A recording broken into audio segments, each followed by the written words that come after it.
एकांतवास करने से अनेक प्रकार के झगड़ों से बच जाते हैं। उसी एकांतवास का एक दूसरा रूप दिया कि किसी की वस्तु पर स्वामित्व नहीं करना,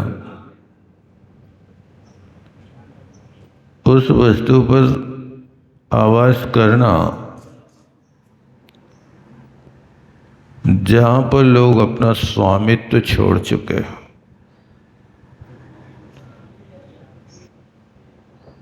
ऐसे स्थान पर वास करना, इससे भी अचौर्य व्रत निर्दोष पलता है। और तीसरी बात कही, जहां पर आप रुक गए हैं उस स्थान पर यदि कोई दूसरा साधक आता है तो आप ये नहीं कहना कि यहां तो मैं पहले से रुका हूं, यहां जगह नहीं है, आप अन्यत्र चले जाएं।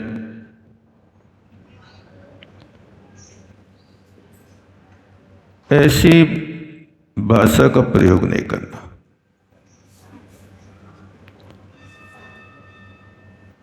ये तीन चीजें क्षेत्र से संबंध रखती हैं और चौथी भावना भोजन पान से संबंध रखती है।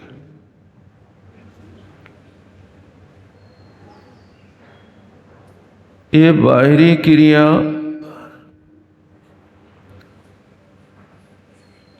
अंतरंग के परिणामों के लिए बहुत बड़ी साधक होते हैं।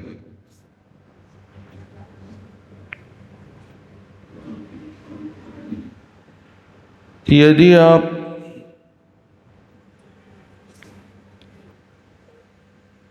ऐसे संक्लेशकारी निमित्तों को टालते हैं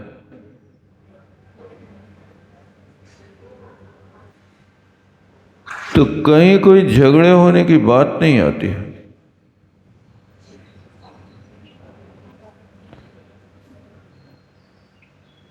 और भिक्षा शुद्धि का अर्थ है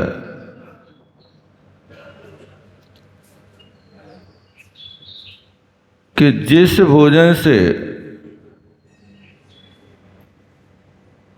मद पैदा हो जाए,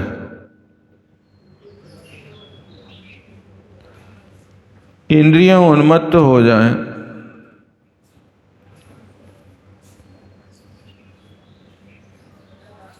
ऐसे भोजन से परहेज करना। जिस भोजन से बुद्धि खराब हो जाए,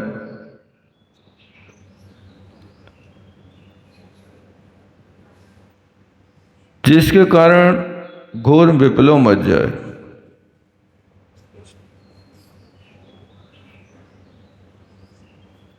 आप विचार करना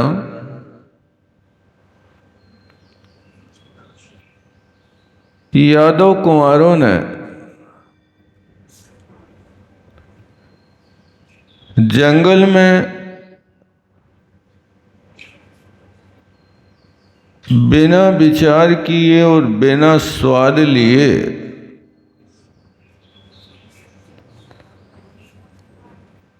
ऐसे जल का पान कर लिया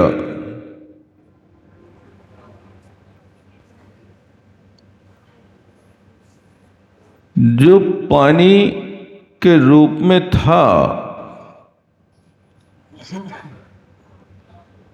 लेकिन वो पानी उन गड्ढों में भरी हुई शराब मादक पदार्थ के कारण वो पानी भी मादक हो गया।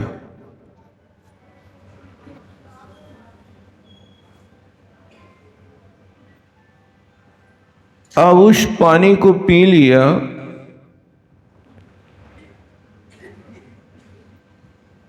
तो उस पानी से उनको नशा चढ़ गया।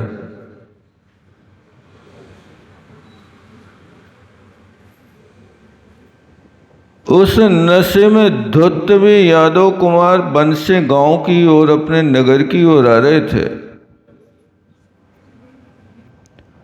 उसी समय ऐसा निमित्त मिला कि दीपायन मुनि महाराज ने जब नेमिनाथ भगवान के समोसरण में सुना था कि मेरे कारण द्वारका का नाश होगा,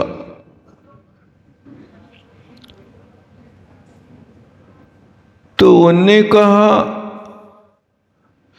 कि इतना घोर पाप मेरे कारण ना हो भगवान, इसलिए उस देश को छोड़कर के वे दूसरे देश चले गए।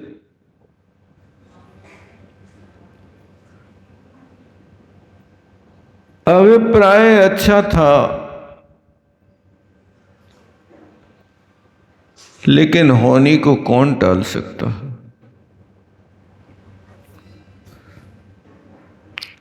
किसी जीव का घात ना हो, द्वारका का नाश ना हो, इस द्वारका की रक्षा के लिए 12 वर्ष तो वे दूर देश में रहे, विदेश में रहे, जहां जिनका कोई परिचय नहीं।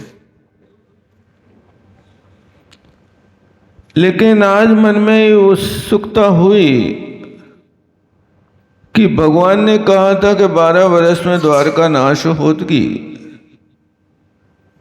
तो 12 वर्ष पूरे हो गए। अब वो 12 वर्ष पूरे होने के भ्रम में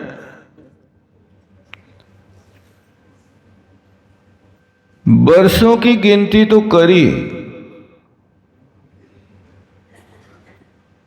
लेकिन ये बात भूल गए कि 3 बरस में 1 माह की वृद्धि हो जाती है।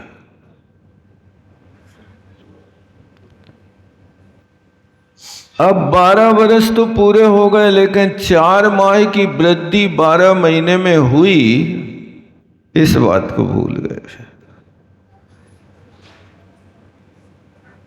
अब वो 4 माह बाकी थे 12 वर्ष। और दीपायन महाराज को लगा कि 12 वर्ष पूरे हो गए, चलो एक बार देख लें द्वारका का क्या हाल है। वो द्वारका के पास आकर के एक टेकरी पे बैठ गए साधना करना है। यहां से बच्चों की भिक्षा शुद्धि बिगड़ गई। मैं ये भिक्षा शुद्धि के लिए बता रहा हूं आपको कि इसका कितना बड़ा प्रभाव पड़ता है और जीवों को कितना बड़ा इसमें कष्ट उठाना पड़ा। आप शायद इस ऐतिहासिक घटना को सुनकर के शायद अपने खान पान को सुधार लें। उन्हीं यादव कुमारों ने शराब नहीं पी थी, पानी पिया था।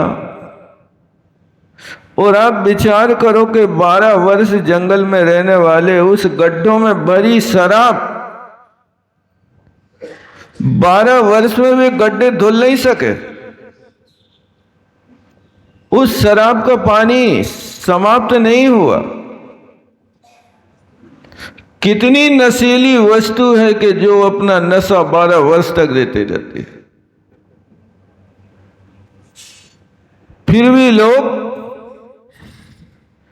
इतना प्यार दूध से नहीं करते जितना शराब से करता है। जमाना तो देखो, आज के समय में दूध द्वारे द्वारे पर बिक रहा है, लेकिन दारू के द्वार पर बेशुमार भीड़ लग रही है। दूध को द्वारे द्वारे जाकर के बेचना पड़ता है, भैया दूध वाला आ गया ले लो। ये तो देख रहे हैं ना आप रोज। लेकिन दारू की दुकान सुबह 6 बजे खुल जाए तो ऐसी बेशुमार भीड़ लगती है कि पुलिस को डंडा लेके आना पड़ता है कि तुम्हें 9:30 बजे के लिए समय दिया, तुम 6 बजे कैसे खोल के बैठे।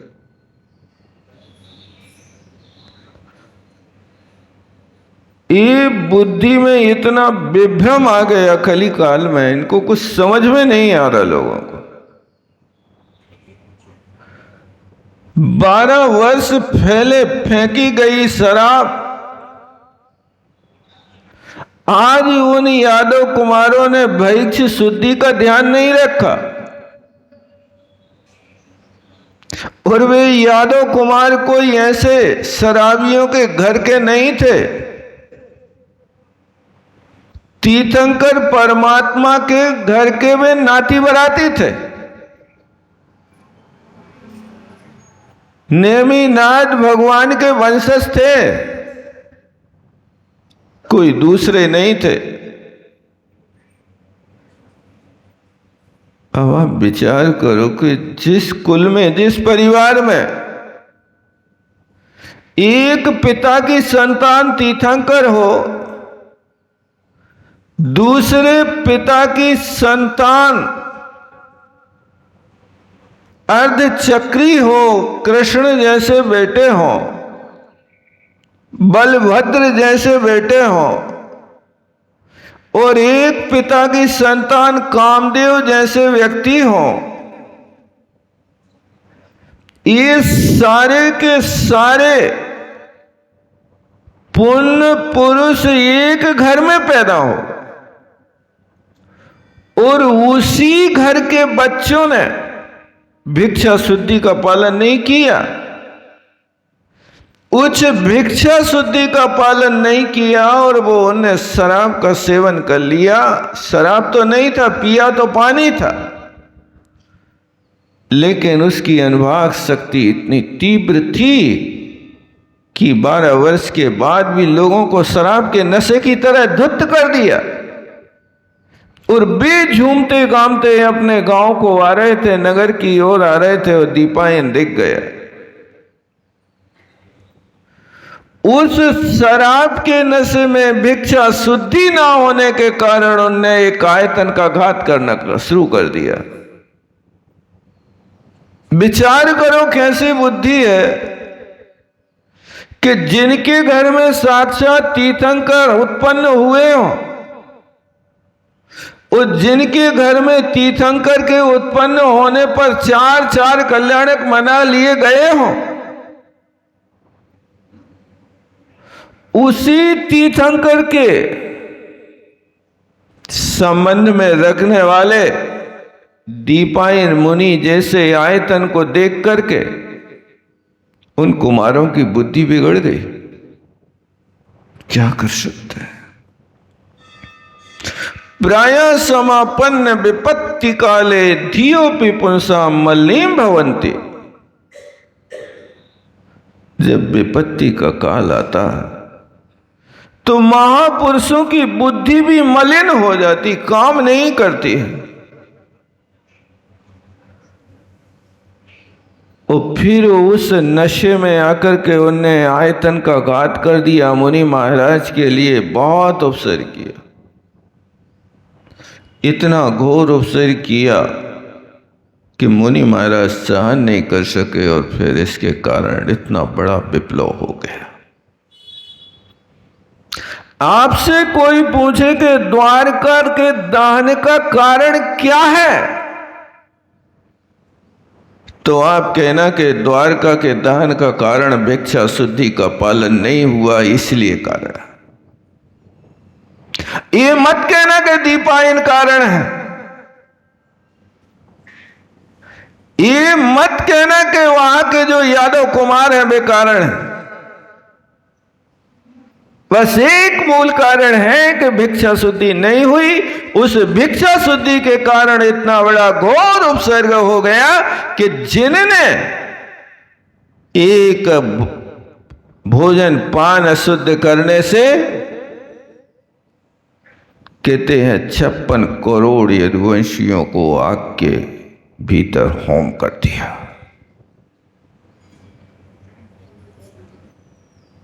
क्या ये इतिहास आपको पता नहीं है क्या? जब एक उस मादक पदार्थ के सेवन से इतना घात हो सकता है, तो क्या आप उस इतिहास को देख करके मादक पदार्थ के प्रति परहेज कर रहे हैं कि उसकी ओर आकर्षण कर रहे हैं? किसी अनुभवी ने तो ये तक लिखा है कि आज तक इतने लोगों को समुद्र ने नहीं डुबोया जितने लोगों को शराब ने डुबो दिया। समुद्र में डूबने वालों की संख्या तो बहुत कम होती है, लेकिन शराब का सेवन करने वाले डूबनों की संख्या आप देख लो, रोज पेपरों में यही इतिहास भरा होता है। इन सब चीजों को देख करके यदि आप नहीं संभले और भैक्ष शुद्धि का आपने ध्यान नहीं रखा तो वहां तो द्वारका जली थी। यहां तो हम परिवार को, पड़ोस को प्रतिपल संकलेश की अग्नि में झांकते जा रहे हैं। आज परिवार टूट रहे हैं, रिश्ते टुकड़ों टुकड़ों में बंट रहे हैं।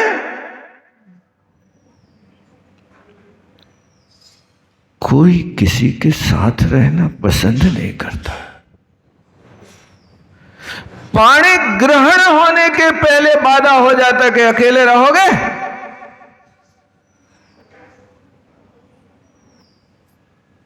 इसका मूल कारण कभी विचार किया आपने? इसका कारण है कि आज का भोजन पान बदल गया। इसलिए आचार्यों ने आचौर्य व्रत की भावना में रखा है भैक्ष शुद्धि। प्रत्येक व्यक्ति का कर्तव्य है कि आपके घर में यदि कोई अभक्ष और अशुद्ध भोजन होता है तो आप बिल्कुल उसको एक ग्रास भी मुख पर मत रखना। तो क्या करे, भूखे रहें? अरे तुम पुरुष हो, सही पुरुषार्थ करो। अपने हाथ से खिचड़ी पका के खा लेना, वो भी ना बने तो आप चना मूंगफली खा लेना। वो भी ना मिले तो पानी पी के रह लेना। आचार्य शांति सागर जी महाराज 36 दिन तक बिना मात्र पानी पी करके रहे। आचार्य सन्मति सागर जी तपस्वी सम्राट वर्षों वर्षों छाछ लेकर के रहे। अकेले छाछ से गुजारा किया और कुछ नहीं खाया। क्या है? भैक्ष शुद्धि करना है तो थोड़ा सा आपको सतर्क होना पड़ेगा। आपका जीवन बड़ा आनंद का जीवन होगा। इंदौर में एक विद्वान हुए हैं पंडित रतनलाल जी शास्त्री, बाल ब्रह्मचारी थे। उन्हें अपने जीवन में कभी गृहस्थ के यहां का निमंत्रण स्वीकार नहीं किया।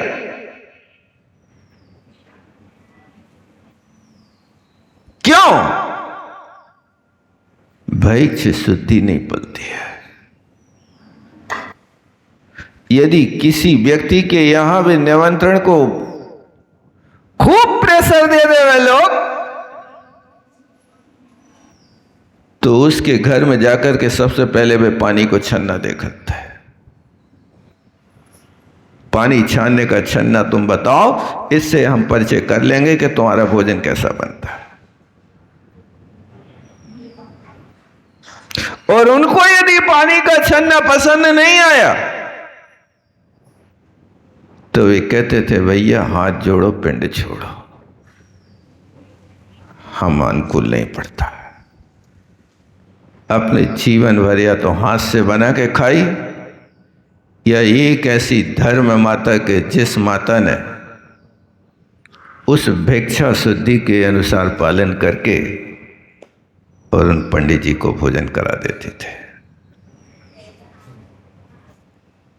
उस माँ को वे पंडित जी अन्नपूर्णा माँ कहते थे। ये मेरी अन्नपूर्णा माँ है। कभी देखा होगा आपने उनको, एक श्रावक होकर के भी दो प्रतिमाधारी अपने हाथ से भले ही हम कैसा भी बना लें, लेकिन उससे भिक्षा शुद्धि होती, व्रत का पालन होता है, परिणाम की शुद्धि होती है। बस आज याद रखना, जब भी कभी आप अभक्ष्य सेवन करने का मन आवे तो सिर्फ एक पानी पीने वाले यादव कुमारों के माध्यम से इतना बड़ा घोर विप्लव हुआ है जो आज आपके सामने इतिहास है। द्वारका धू कर जल गई। उस द्वारका को जलाने में कृष्ण जी और बलभद्र जैसे महापुरुष पानी सींचते रहे। समुद्र से लेकर के द्वारका नगरी तक हलधर ने खाई खोद दी उस द्वारका को बचाने के लिए, लेकिन उस अभक्ष्य वस्तु के सेवन का इतना तीव्र अभिपात था कि वो समुद्र का पानी भी द्वारका या तो गया, लेकिन वो पानी पेट्रोल बन गया। इतना बड़ा ये भोजन पान का असर होता है। हरिवंश पुराण उठा करके देखो तो पता चलेगा क्या हुआ। ये हुआ। इसलिए आप भी कोशिश करें इस व्रत की भावना भाने के लिए, अपने प्राणों की रक्षा और अपने धर्म की रक्षा होगी तो इससे होगी। फिर इसके बाद अगली भावना होती है जिसको कहते हैं सधर्मी अविसंवाद। साधर्मी जनों से कभी विसंवाद नहीं करना। देखो, विसंवाद करने से क्या चोरी होती है? यहां अचौर्य व्रत की भावना में रखा सधर्मी अविसंवाद। साधर्मी जनों के साथ कभी विसंवाद नहीं करना। साधर्मी कहते कैसे हैं? समाना धर्मा यशसा सधर्मा। आपका धर्म और हमारा धर्म समान है। तुम जिनेंद्र भगवान के उपासक हो तो हम भी जिनेंद्र भगवान के उपासक हैं। ये कोई व्यक्ति विशेष से जोड़ा नहीं होता। बस अहिंसा धर्म का जो पालन करना होता है वो अहिंसा धर्म के पालन करने वाले व्यक्ति को सधर्मी कहते हैं। समान धर्म जिनका होता है उन सधर्मी व्यक्तियों के साथ में कभी तू मैं का व्यवहार नहीं करना। यदि तू मैं का व्यवहार करते हैं तो आप आयतन का घात कर रहे हैं। क्यों कि आयतन किसे कहते हैं? देव शास्त्र गुरु वो तीन उनके उपासक हैं। तो आप यदि आयतन बने हो, उस सधर्म पालन करने वाला व्यक्ति भी आयतन हो गया। यदि आप उनके साथ बुरा व्यवहार कर रहे हो तो आप आयतन के साथ आप तिरस्कार कर रहे हो। इसलिए सधर्मी जनों से कभी भी विसंवाद मत करना। यदि किसी सधर्मी के द्वारा रखा हुआ प्रस्ताव आपको यदि अच्छा ना लगे तो आप विसंवाद किए बिना एक मुस्कान देकर के उस स्थान से छोड़ करके चले जाना। लेकिन ये मत कहना कि नहीं, जैसा मैं कहूँ वैसा होगा, तुम तो कुछ जानते ही नहीं, तुम तो मूर्ख हो, ऊँटा छाप हो, गंवार हो। ये हजार बातें सुना करके, तिरस्कार करके और सामने वाले व्यक्ति के दिल पे एक बहुत बड़ी जलती हुई सूल ठोक देते हो, जो जन्म जन्म के लिए तुम्हारे लिए वो एक बहुत बड़ा जख्म बन जाता है। इसलिए छोटी छोटी सी बातों में बड़े बड़े विसंवाद खड़े हो जाते हैं। इसलिए कोशिश करना कि इस सधर्मी का विसंवाद ना हो पाए, अन्यथा कोई भी प्रयोजन नहीं होता। और विसंवाद जहां खड़ा हो जाता है, उस विसंवाद को लेकर के लोग कोर्ट कचहरी करने लगते हैं। एक बार की बात है भाई साहब कि दो मित्र थे, बहुत गाढ़े मित्र थे। गाढ़े मित्र समझते हो? गाढ़ा रिश्ता, एक दूसरे के बिना नहीं रह सके। 24 घंटे में 2-4 बार चाय पानी तो मिलके पीना ही है, और यदि वे न मिले तो भोजन न होवे। ऐसे बहुत घनिष्ठ मित्रता वाले दो मित्र थे, वे रोज मिलते थे, रोज अच्छी बुरी बातें करते थे। आज का ये प्रसंग बन गया, ध्यान देना, सधर्मी विसंवाद की बात बता रहा हूं, कैसे झगड़े खड़े होते हैं। दोनों मित्र खेत की मेड़ पे बैठे थे, सुख दुख की बातें कर रहे थे। एक मित्र ने प्रसंग उठाया, मित्र इस वर्ष तो मैं अपने खेत में उड़द बोऊंगा, क्योंकि दूसरी फसल से मुझे लाभ नहीं हो रहा। अब मैं सोच रहा हूं कि इस बार मैं अपने खेत में उड़द बो दूं। ठीक है, अच्छा सोचा, उड़द बो। मैंने भी सोचा है भाई साहब कि इस वर्ष तो मैं खेती नहीं करूंगा।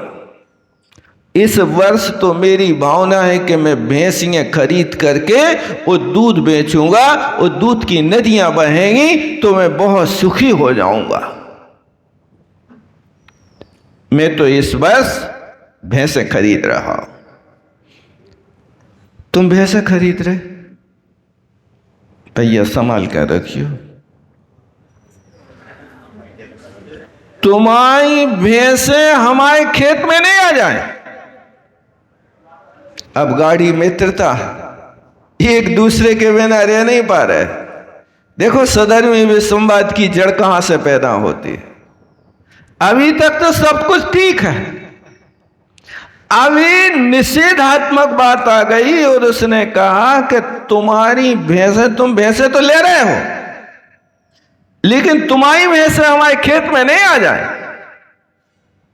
तो वो कहता भाई साहब भैंसियां तो भैंसियां हैं, उनको कौन रोकेगा? उनको तो जहां घास मिलेगा, जहां भोजन मिलेगा वहां चलेंगे। तो उसने कहा नहीं, इसका तो परहेज करना पड़ेगा भाई साहब। भैया तुम सुरक्षा रखना, हम यथासंभव तो कोशिश करेंगे, लेकिन बिल्कुल ध्यान रखना हमारी मेड़ पे नहीं चढ़ जाए। नहीं, भैंसें तो आएंगी भाई, मेड़ पे तो घास रहती है। अब वहीं बैठे बैठे वे लठ छाप तो थे ही, किसान भाई तो थे ही। अब अपनी लठिया से उन्हें लाइन खींची, जे हो गया हमारा खेत, और उस खेत में जे बोदा हमने उड़दा,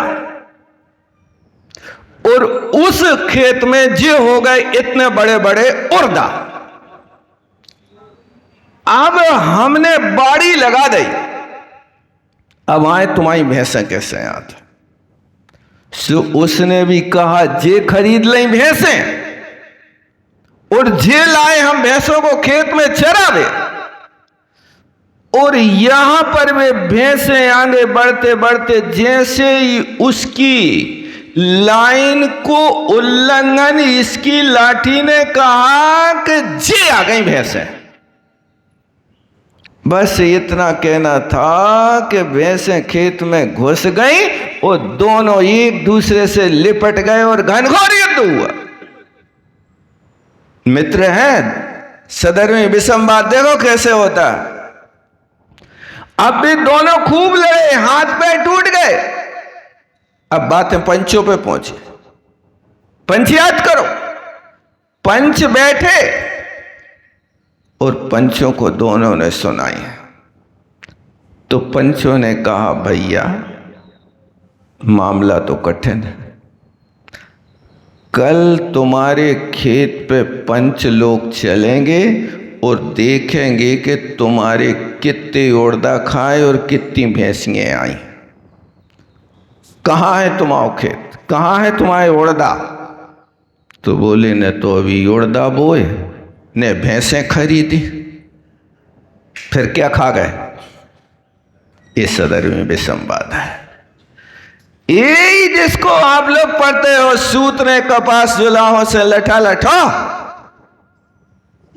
जिससे कोई मतलब नहीं है। ऐसे दिन भर तुम लोग लगे रहते हो अपने घर में, कोई ना कोई व्यक्ति को नोक झोंक करते रहते हो, टोका टाकी करते रहते, चाहे नाती पोता हो, चाहे लड़के बच्चे हो, चाहे स्त्री पुरुष हो, कोई को भी तुम्हारे पास मुख है इसलिए बोलते रहते, इसलिए तुम्हारे परिवार में आज प्रेम नहीं बचा।